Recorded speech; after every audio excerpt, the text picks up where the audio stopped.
Assalamualaikum warahmatullahi wabarakatuh. Kembali lagi bersama saya Aprilia Susanti. Di video kali ini saya akan mereview untuk tugas ketujuh, yang dimana di tugas video ketujuh ini terdapat 3 soal. Untuk soal yang pertama ada apa yang sahabat pahami tentang visi Bimba.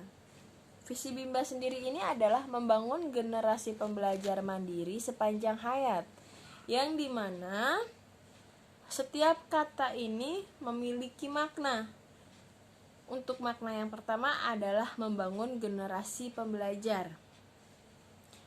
Membangun generasi pembelajar ini kita akan membangun generasi yang cinta akan ilmu pengetahuan dan ingin selalu memperbaiki diri, terutama memperbaiki diri sendiri.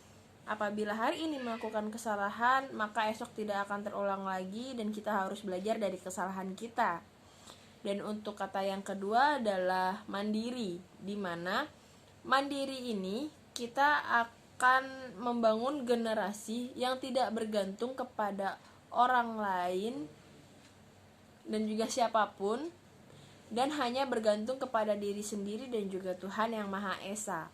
Untuk yang terakhir adalah sepanjang hayat, karena belajar tidak hanya di bangku sekolah, maka belajar akan terus dilakukan terus-menerus tanpa ada batas waktu, baik itu di lingkungan rumah, di lingkungan keluarga sendiri, di lingkungan kerja juga, dan lain sebagainya. Untuk soal yang kedua, apa saja langkah-langkah yang perlu dilakukan untuk mencapai visi Bimba? Langkah-langkah yang harus dilakukan untuk mencapai visi Bimba sendiri di sini ada 3 macam.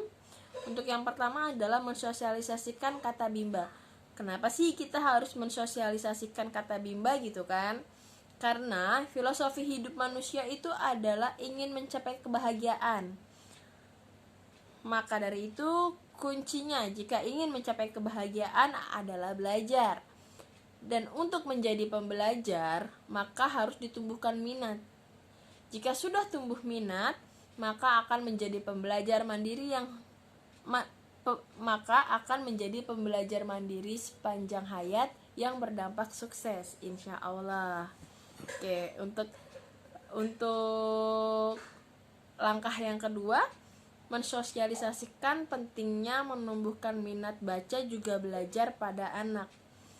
Kenapa sih kita harus ikut mensosialisasikan juga gitu kan? Karena masih banyak orang dewasa yang belum menggunakan paradigma Bimba ini dan juga belum mengetahui betapa pentingnya untuk menumbuhkan minat baca dan juga belajar kepada anak sejak usia dini. Dan di Bimba A-I-U-E-O inilah kita akan belajar menumbuhkan minat baca dan juga belajar kepada anak di usia dini dengan cara yang menyenangkan. Lalu orang tua bisa menjadi humas untuk mensosialisasikan juga kepada lingkungan sekitar, orang terdekat, keluarga, dan juga tetangga yang lainnya. Oke. Dan untuk langkah yang ketiga adalah membimbing agar anak memiliki minat baca dan juga belajar sejak usia dini. Kenapa kita harus membimbing? Agar kita selalu memahami. Maka dari itu kita harus menjadi pembelajar.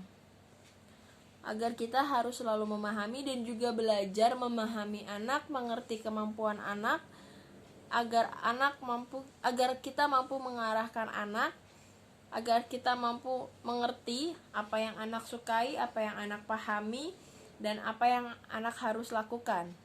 Dari situ nanti kita akan menggunakan metode Bimba yang sudah kita pelajari di video sebelumnya. Dan juga kita juga nantinya akan menggunakan modul Bimba dalam membimbing anak agar tumbuh minat anak untuk belajar dan juga membaca ini. Oke, untuk di soal yang ketiga, apa tujuan dari Bimba A-I-U-E-O ini? Untuk tujuan Bimba A-I-U-E-O ini ada 2 macam, terbagi menjadi 2, yaitu tujuan utama dan tujuan khususnya. Untuk tujuan utama di sini ada agar keluarga besar Bimba bahagia yang berdampak sukses.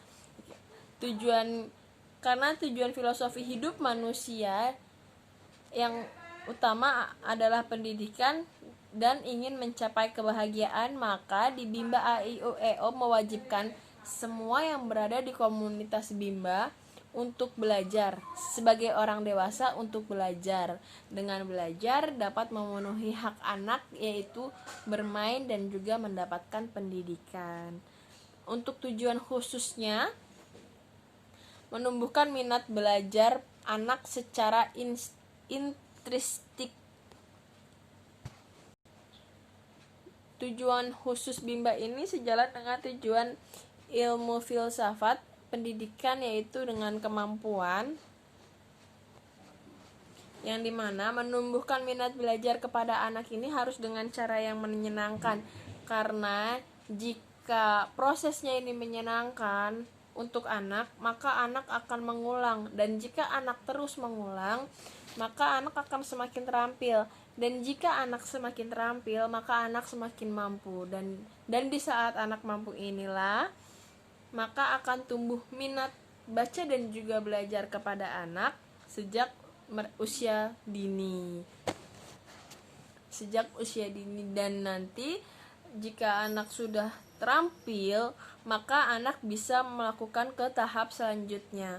Dan insya Allah jika minat anak sudah tumbuh, maka anak akan menjadi generasi pembelajar mandiri sepanjang hayat yang akan berdampak sukses. Demikianlah video dari saya. Mohon maaf apabila ada salah kata dan kurangnya. Wabillahi taufiq wal hidayah. Wassalamualaikum warahmatullahi wabarakatuh.